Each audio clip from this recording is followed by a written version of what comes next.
Ito'y para sa mga kontraktor, mga engineers, congressman, senador, na baka makulong sa mga susunod na buwan.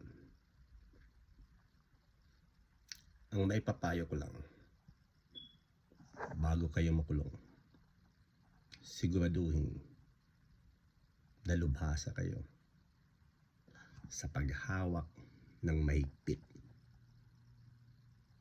sa sabong pampaligo. Kasi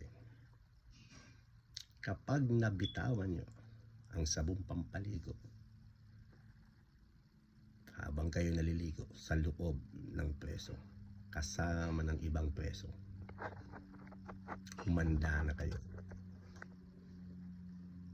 Wag na wag nyong pupulutin kung sakaling nabitawan nyo ang sabon. At kung hindi,